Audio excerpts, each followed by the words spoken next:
من علم فيه وتعلم من أكرمه فهو مكرم وجزاء الحسنى إحسان.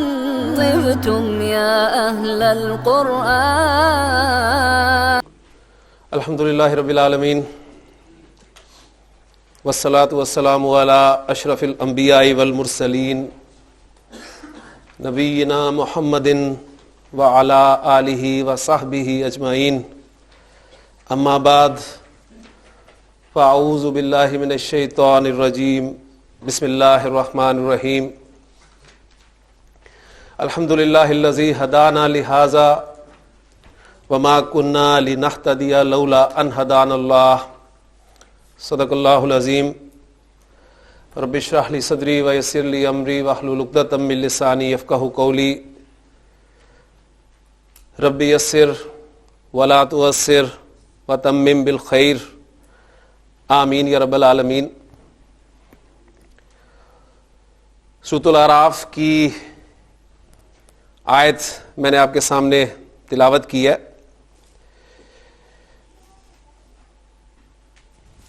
مومن جب جنت میں داخل ہو رہے ہوں گے تو ان کی زبان پر جو الفاظ ہوں گے وہ یہ ہوں گے کہ الحمدللہ الذی ہدانا لہذا. تمام تعریف تمام شکر اس اللہ کا جس نے ہمیں یہاں تک پہنچایا. وما کنا لنہتدی لولا ان ہدانا اللہ. اور ہم کبھی بھی یہاں نہ پہنچ پاتے اگر اللہ ہمیں یہاں نہ پہنچاتا.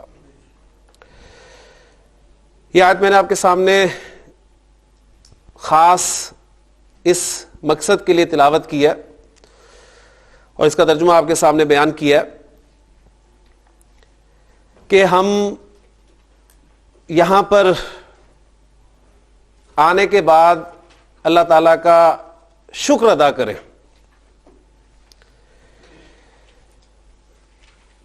یہ جب کلاس شروع ہوئی ہے یا یہ کورس شروع ہوا ہے فیصل آباد میں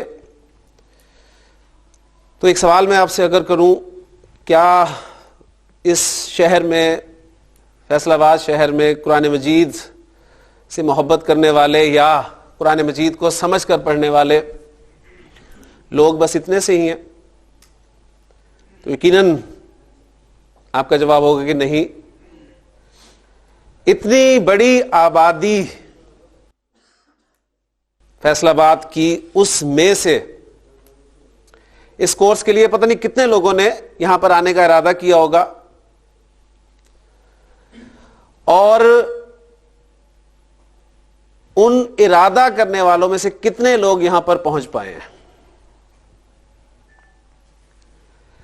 اس اعتبار سے جو لوگ یہاں پر پہنچ پائے ہیں میں انہیں خاص طور پہ مبارکباد پیش کرتا ہوں کہ یہ خاص لوگ ہیں جو اللہ تعالیٰ کی توفیق سے اس کے فضل سے یہاں پہنچے ہیں. تو اس لیے میں آپ سے یہ درخواست کروں گا کہ آپ پورے شعور کے ساتھ ایک مرتبہ اللہ تعالیٰ کا شکر ادا کریں کہ آپ نے یہاں پر آنے کا ارادہ کیا اور اللہ تعالیٰ نے آپ کو یہاں پر پہنچایا. اور کبھی بھی یہاں پہنچ نہ پاتے اگر اللہ ہی آپ کو یہاں نہ پہنچاتا. اور بندہ مومن سے یہی ریکوائرڈ ہے کہ اس نے کوشش کرنی ہے اور اس کی توفیق اسے اللہ تعالیٰ نے دینی ہے. لہٰذا اس نے اللہ کا شکر ادا کرنا ہے کہ اللہ تیرا لاکھ لاکھ شکر ہے کہ تو نے ہمیں یہاں پر پہنچایا. کل ہم نے اپنے پہلے سبق میں جو چیزیں پڑھی تھیں ان کو ذرا ذہن میں تازہ کر لیں.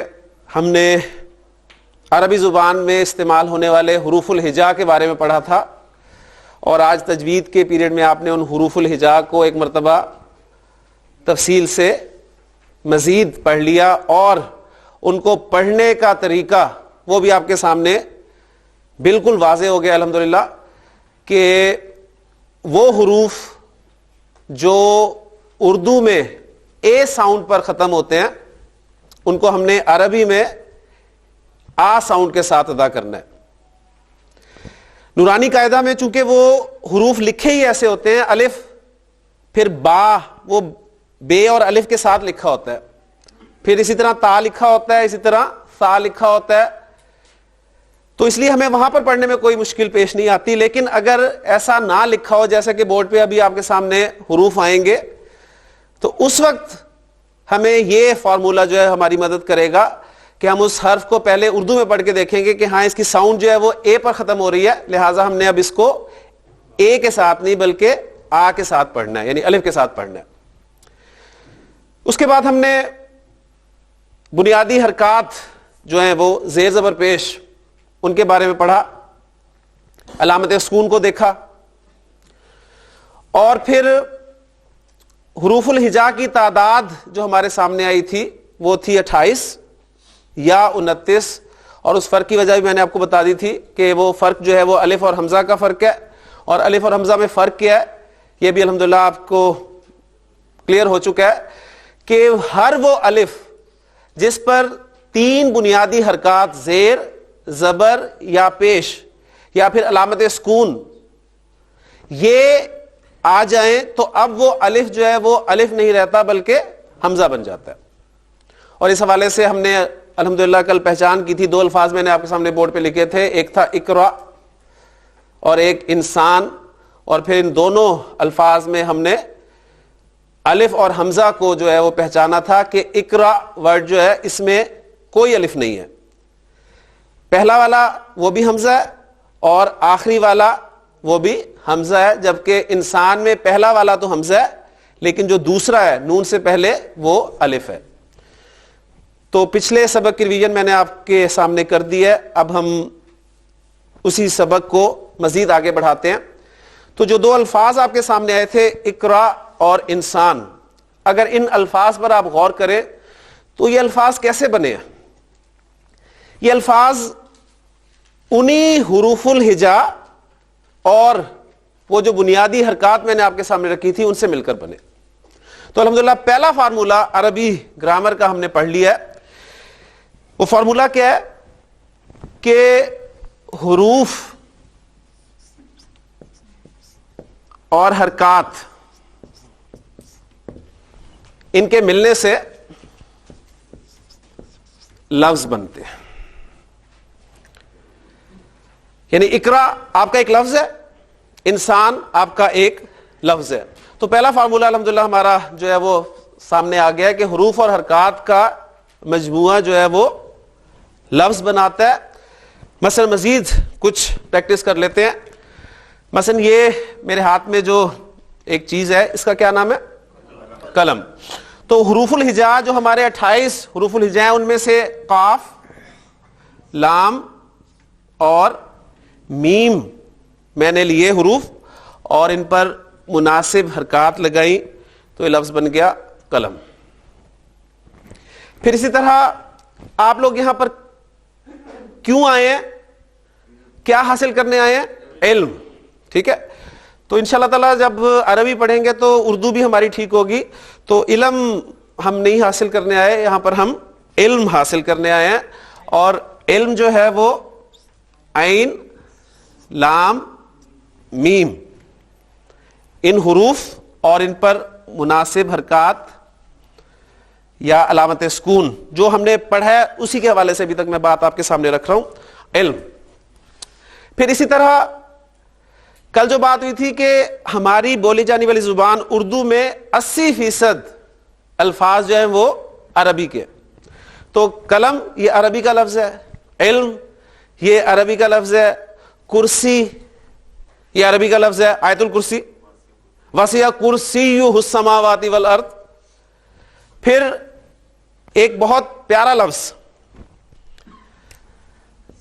کاف, تا, الف اور با, مناسب حرکات کے بعد یہ کیا لفظ بن جاتا ہے؟ کتاب.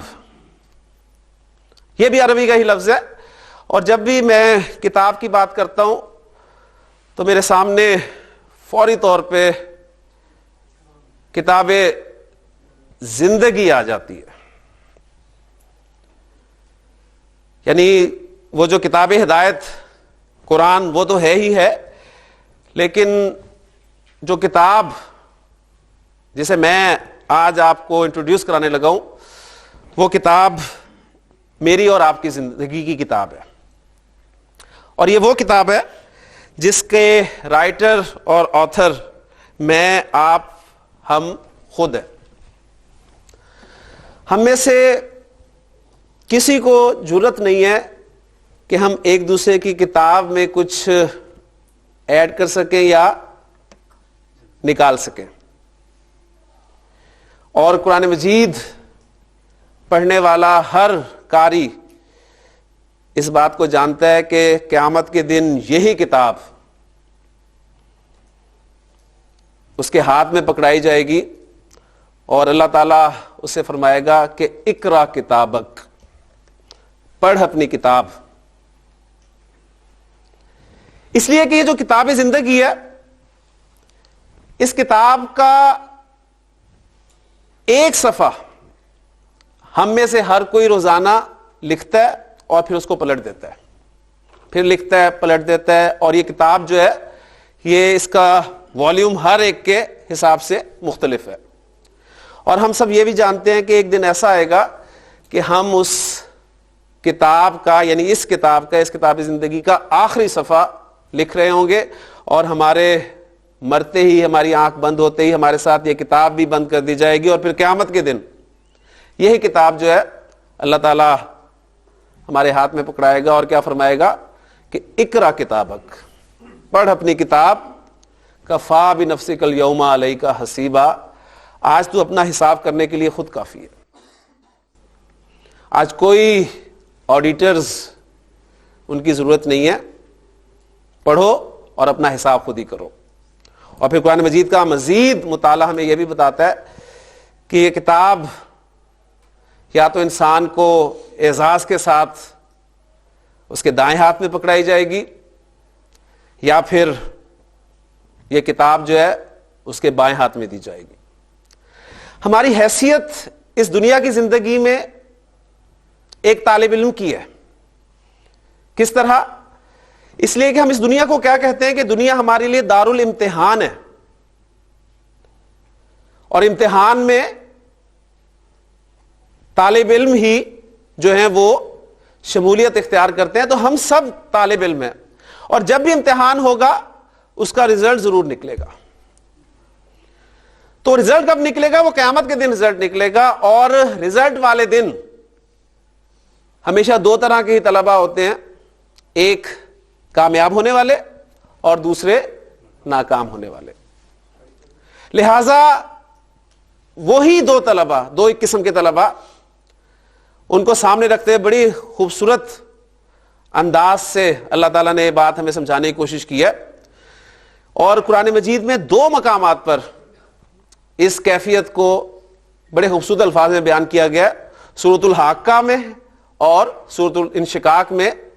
سورۃ الانشقاق میں اللہ تعالیٰ نے فرمایا کہ فَأَمَّا مَنْ أُوتِيَ كِتَابَهُ بِيَمِينِهِ، جسے اس کی کتاب اس کے دائیں ہاتھ میں دی جائے گی، فَسَوْفَ يُحَاسَبُ حِسَابًا يَسِيرًا، تو اس سے تو آسان حساب لیا جائے گا۔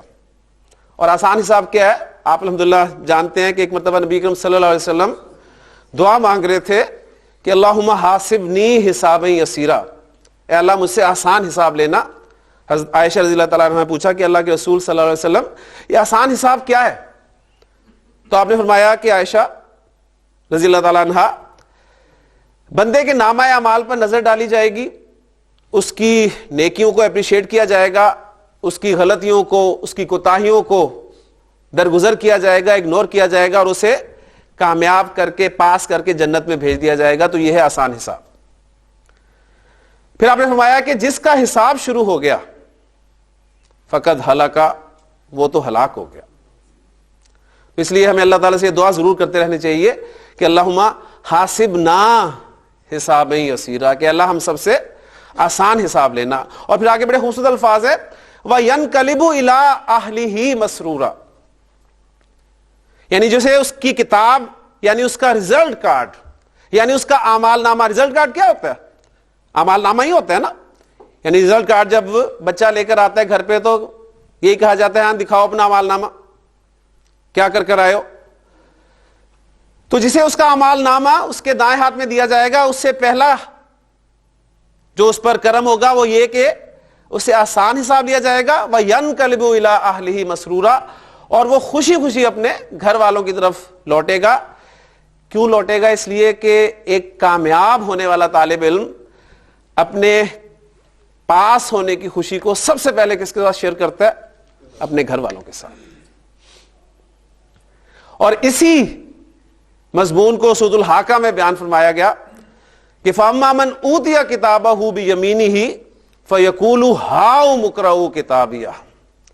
جسے اس کی کتاب، اس کا رزلٹ کارڈ دائیں ہاتھ میں دیا جائے گا تو سب کو دکھاتا پھرے گا کہ یہ دیکھو میرا رزلٹ کارڈ، میں پاس ہو گیا، میں کامیاب ہو گیا. انی ظننت انی ملاق حسابیہ، مجھے یقین تھا کہ مجھے میرا رزلٹ مل کر رہے گا. فَهُوَ فِي عِيشَةٍ رَاضِيَةٍ، پھر وہ من چاہی زندگی میں ہوگا. فی جنت عالیہ قطوفها دانیہ، اس باغ میں کہ جس میں پھلوں کی شاخیں، خوشے جو ہیں وہ جھکے ہوئے ہوں گے، اور اسے کیا کہا جائے گا؟ کلوا واشربوا ہنیئم بما اسلفتم فی الایام الخالیہ، کھاؤ پیو مزے سے ان اعمال کے بدلے میں جو تم گزشتہ دنوں میں کر آئے. لیکن اس کے برعکس وہ طلباء بھی ہوں گے جو ناکام طلباء ہوں گے، اور جب ناکام ہونے والے طالب علم کو پتہ ہوتا ہے کہ مجھے تو میرا رزلٹ کارڈ بائیں ہاتھ میں ملے گا، تو وہ عام طور پر اپنا ہاتھ پیچھے کر لیتا ہے.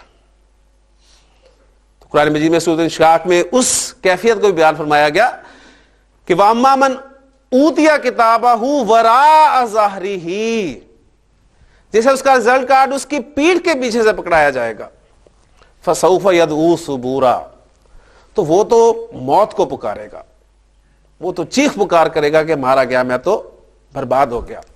اور سورہ فرقان میں بڑے خوبصورت الفاظ ہے، کہا جائے گا اسے کہ لا تدعوا اليوم ثبورا واحدا، آج ایک موت مت پکارو، وادعوا ثبورا کثیرا، آج تو بہت سی موتیں پکارو.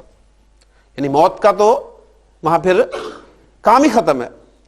اور حاقہ میں اس کی کیفیت یوں بیان کی گئی کہ وَأَمَّا مَنْ أُوتِيَ كِتَابَهُ بِشِمَالِهِ، جیسے اس کی کتاب اس کے بائیں ہاتھ میں دی جائے گی. فَيَقُولُ يَا لَيْتَنِي لَمْ أُوتَ كِتَابِيَهْ، تو کہے گا کہ کاش مجھے میرا رزلٹ کارڈ ملتا ہی نہ، دیا ہی نہ جاتا. وَلَمْ أَدْرِ مَا حِسَابِيَهْ، اور کاش مجھے اپنے مارکس پتہ نہ ہوتے.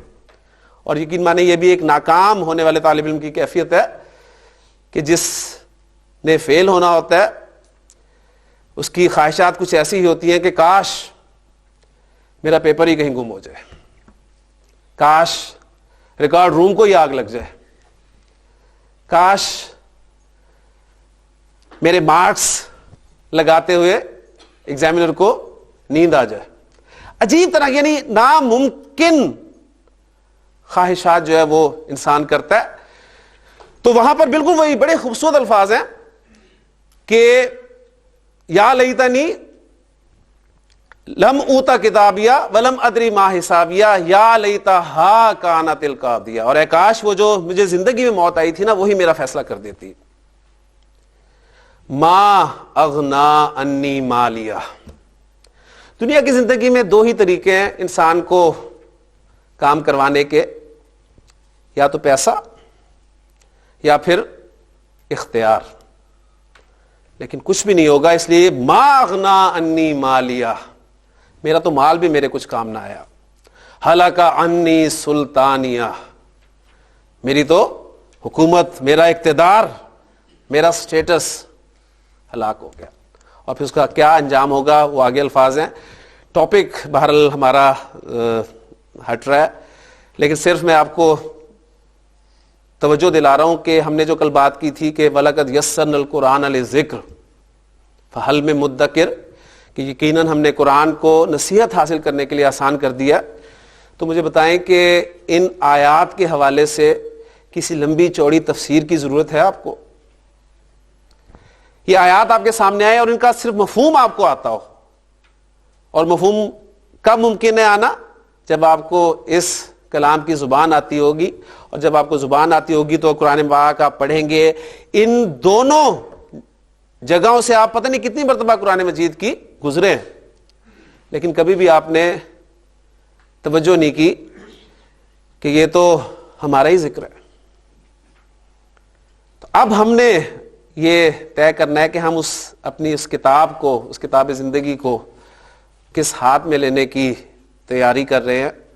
ہمارے اعمال جو ہیں وہ کس قابل ہے. کیا یہ کتاب ہمیں دائیں ہاتھ میں دی جائے گی، یا اللہ نہ کرے، اللہ نہ کرے اگر یہ کتاب بائیں ہاتھ میں ملی تو کیا حال ہوگا. اللہ تعالیٰ سے دعا ہے کہ اللہ تعالیٰ ہمیں یہ کتاب جو ہے سب کو ہمیں ہمارے دائیں ہاتھ میں پکڑائے اور ہم سب کو جنت میں داخل فرمائے، آمین. تو حروف اور حرکات کے ملنے سے لفظ بنتے ہیں. لفظ دو طرح کے ہوتے ہیں.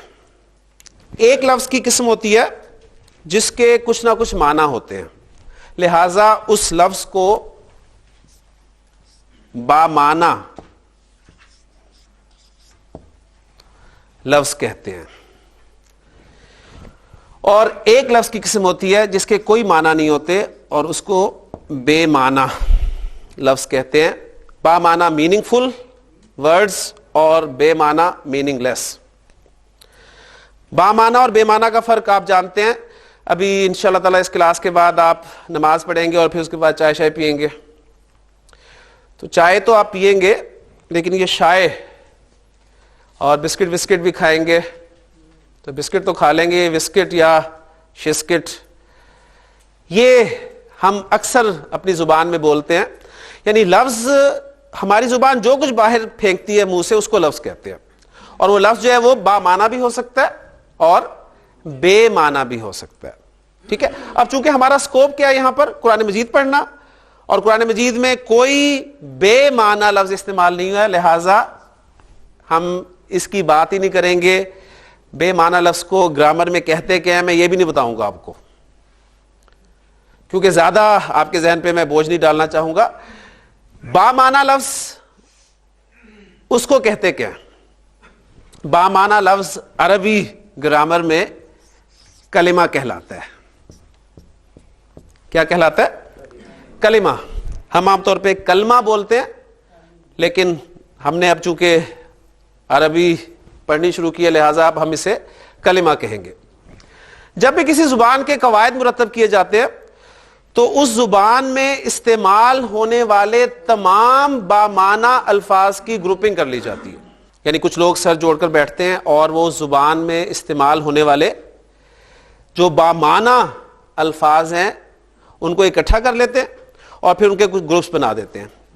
ایک قسم کے الفاظ ایک گروپ میں، ایک قسم کے الفاظ دوسرے گروپ میں، ایک قسم کے الفاظ تیسرے گروپ میں، اور اس طرح گروپنگ کر لی جاتی ہے. اچھا، اب یہ گروپنگ جو ہے اس کی تعداد ہر زبان میں مختلف ہے.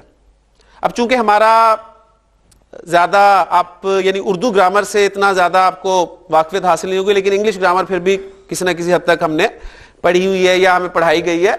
تو یہ جو گروپنگ ہے انگریزی میں، اس گروپنگ کی تعداد انگریزی میں 8 کی تعداد ہے، جسے آپ پارٹس آف اسپیچ کے نام سے جانتے ہیں. پارٹس آف اسپیچ انگریزی میں 8 ہیں. کون کون سے ہیں آپ کو پتا ہے؟ ناؤن، پروناؤن، ورب، ایڈورب، ایڈجیکٹو، پریپوزیشن، کنجنکشن اور انٹرجیکشن. تو یہ 8 میں تقسیم کی گئی ہے انگریزی میں بامعنی الفاظ کی. ٹھیک ہے. لیکن اردو، فارسی اور عربی اس میں بامعنی الفاظ کی گروپنگ جو ہے وہ 3 کی تعداد میں کی گئی. یعنی جتنے بھی بامعنی الفاظ تھے اردو میں، فارسی میں اور عربی میں، ان کے 3 گروپس بنا لیے گئے. اور وہ 3 گروپس جو ہیں وہ ہم کلمہ کی قسم کے طور پہ لے لیتے ہیں. پہلی قسم ہے اسم. اردو میں ہم اسے اسم بولتے ہیں، لیکن عربی میں اسے ہم اسم کہیں گے.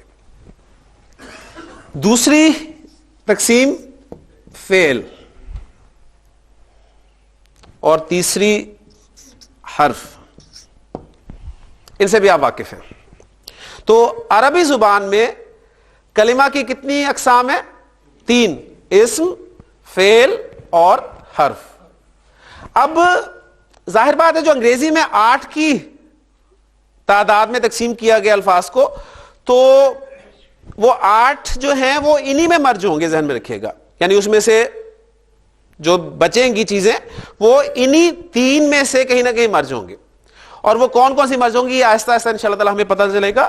اب ہم یہاں چاہیں گے کہ یہاں سب سے پہلے ہم یہ جان لیں کہ ان کی جو ڈیفینیشن ہم نے پڑھی ہوئی ہیں, جو ہمارے ذہن میں 6ٹھی 7ویں 8ویں میں جو ہم نے کچھ رٹی ہوئی تھی ڈیفینیشنز, کہ اسم کسے کہتے ہیں, فعل کسے کہتے ہیں, حرف کسے کہتے ہیں, ذرا اس کے حوالے سے. ہاں جی, اسم کسے کہتے ہیں؟ اسم کے معنی ہوتے ہیں نام. ٹھیک ہے, آپ سے اکثر پوچھا جائے آپ کا اسم شریف, تو آپ کیا بتاتے ہیں؟ اپنا نام ہی بتاتے ہیں. تو اسم کے معنی ہے نام. کس کا نام؟ کسی شخص کا نام, کسی چیز کا نام, کسی جگہ کا نام. یعنی پہلے اردو کے حوالے سے جو ہمارے ذہن میں ڈیفینیشنز ہیں, اس میں پھر ہم ایڈ کریں گے کہ عربی میں اس میں مزید کیا کیا آئے گا. فعل کسے کہتے ہیں؟ کسی بھی کام کے کرنے کو, لیکن زمانے کے ساتھ, یعنی زمانے کا حوالہ اس میں ضرور موجود ہونا چاہیے, پھر وہ فعل ہے. اور حرف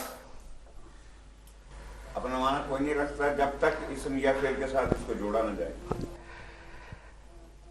تو حرف, اب دیکھیں اسم فعل حرف یہ تینوں کلمہ کی اقسام ہے, اور کلمہ کیا ہے؟ بامعنی لفظ ہے.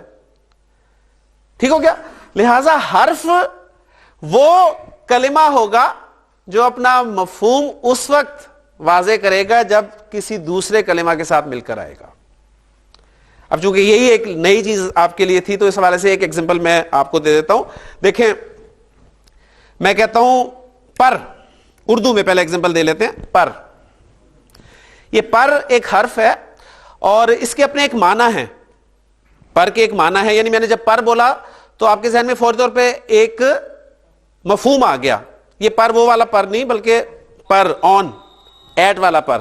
ٹھیک ہے, اچھا اب میں آپ کے سامنے جتنی مرضی مرتبہ پر پر پر پر پر کرتا رہوں, آپ کو بات سمجھ میں آئے گی. لیکن جب میں ایک ہی دفعہ کہوں گا کرسی پر, بات کلیئر ہوگی. تو پر جو ہے وہ کرسی دوسرے کلمہ کے ساتھ ملا اور اپنا مفہوم اس نے کلیئر کر دیا. تو الحمدللہ اسم, فعل اور حرف کی ڈیفینیشنز ہمارے سامنے بنیادی طور پہ آ گئی. اب ہم انشاءاللہ تعالی اسم کو باقاعدہ شروع کریں گے, اور ترتیب ہماری یہ ہوگی کہ سب سے پہلے ہم اسم کو انشاءاللہ پڑھیں گے. اسم کو پڑھنے کے بعد ہم فعل شروع کریں گے, اور یہ جو تیسری قسم ہے حرف, یہ اسم اور فعل پڑھاتے پڑھاتے میں آپ کو پڑھا دوں گا انشاءاللہ تعالی. ٹھیک ہے, تو مین جو ہیں ہمارے 2 ٹاپکس ہوں گے, اسم اور فعل.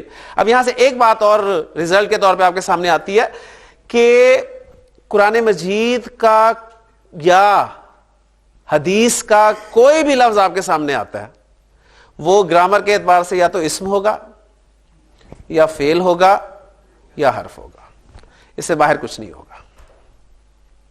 آپ اپنی زبان سے جو کچھ باہر نکالیں گے بامعنی لفظ, وہ یا تو اسم ہوگا یا فعل ہوگا یا حرف ہوگا. تو دیکھیں, اگر ہم ان 3 چیزوں کو اچھی طرح سمجھ لیں تو مجھے بتائیں قرآن مجید کی زبان سمجھنی مشکل ہوگی؟ قطعاً نہیں. صرف 3 چیزیں, اسم, فعل اور حرف. تو اب ہم اللہ تعالیٰ کی توفیق سے اسم کو باقاعدہ شروع کرتے ہیں. ایک مرتبہ دعا جو ہے وہ دوبارہ پڑھ لیں. ہاں جی, دعا ماشاءاللہ کل یاد تھی. تو ربی یسر ولا تعسر وتمم بالخیر.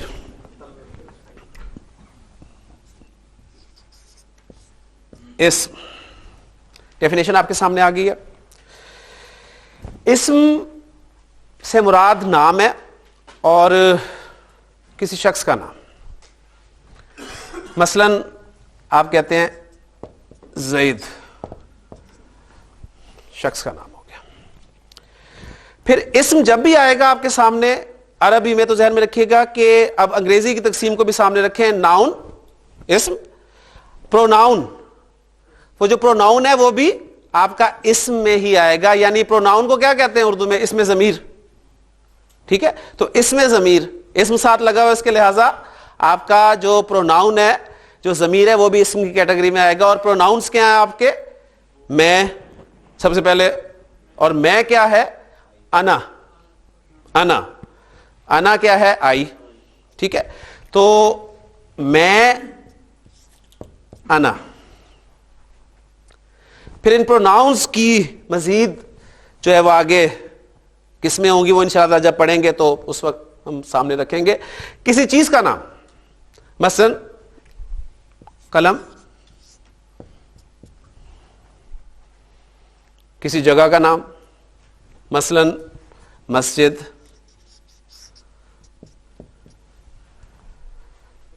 پھر عربی زبان کے حوالے سے بتا رہا ہوں کوئی ایڈجیکٹو. اب دیکھیں ایڈجیکٹو کو آپ کیا کرتے ہیں اردو میں؟ اسم صفت, تو اس کے ساتھ بھی اسم لگا ہوا ہے. لہذا آپ کے جو ایڈجیکٹوز ہیں یعنی انگریزی میں وہ آپ دیکھیں وہ مرج ہو رہے ہیں, وہ جو 8 کی تقسیم ہے وہ ان 3 میں ہم نے فٹ کرنی ہے. تو اس میں پروناؤنس آ گئے اور ایڈجیکٹوز بھی آ گئے. تو کوئی صفت جو ہے, آپ دیکھیں ہم بولتے ہیں اسے اردو میں بولتے ہیں صفت, لیکن اس کی پروننسیشن جو ہے عربی میں وہ ہے صفت. صفت یعنی فا پہ زبر بولنی ہے. تو کوئی صفت جو ہے وہ اسم کی کیٹیگری میں آئے گی. مثلا نیک ایک صفت ہے, اور اس کے لیے ہم عربی میں کون سا لفظ استعمال کرتے ہیں؟ صالح. یہ چند چیزیں آ گئی. پھر ایک سب سے اہم چیز جو ہم نے اسم کی کیٹیگری میں رکھنی ہے وہ ہے نیم آف ایکشن, کسی کام کا نام. آپ کوئی بھی کام کرتے ہیں, ہر کام کا کوئی نہ کوئی نام ہے. میں کیا کر رہا ہوں؟ پڑھا رہا ہوں. میں لکھ رہا ہوں, آپ پڑھ رہے ہیں. ٹھیک ہے, اچھا اب پڑھنا, لکھنا, دیکھنا, سننا, بولنا, یہ سارے نیم آف ایکشنز ہیں. انہیں ہم فیل نہیں کہیں گے. عام طور پہ فیل کی ڈیفینیشن میں ہم یہی لیتے ہیں نا, فیل وہ لفظ ہوتا ہے جس میں کسی کام کا کرنا یا ہونا پایا جائے. مثلا کھیلنا, بیٹھنا, دوڑنا, بھاگنا, کھانا پینا, سونا وغیرہ. تو ہم ایگزامپل رکھتے ہیں کہ نون الف نا والے یہ سارے فیل ہیں.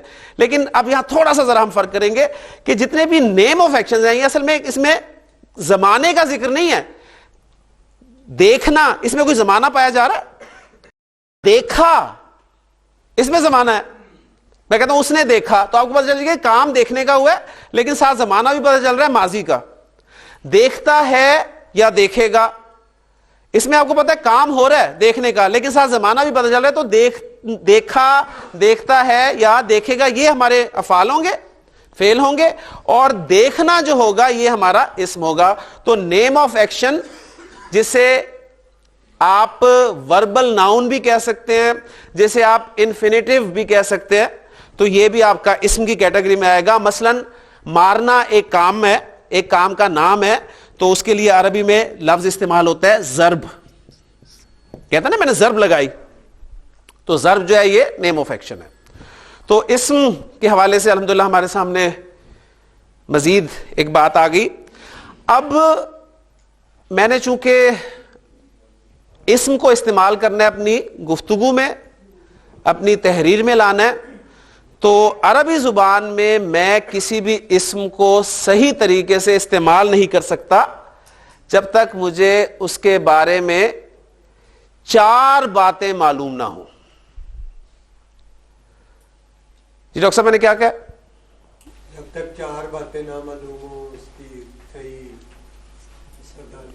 اسم کے بارے میں جب تک مجھے 4 باتیں اچھی طرح معلوم نہ ہو جائیں میں اس اسم کو استعمال نہیں کر سکتا. ٹھیک ہے, اب وہ 4 باتیں کیا ہیں وہ اس وقت تو وقت اتنا ہی ہے کہ میں صرف ان کی آپ کو ہیڈنگز ہی دے دیتا ہوں. پھر انشاءاللہ تعالی کل سے ہم ایک ایک بات کو تفصیل سے پڑھیں گے. تو وہ جو 4 باتیں ہمیں معلوم ہونی چاہیے وہ کیا ہیں, وہ میں آپ کے سامنے بورڈ پہ لکھتا ہوں.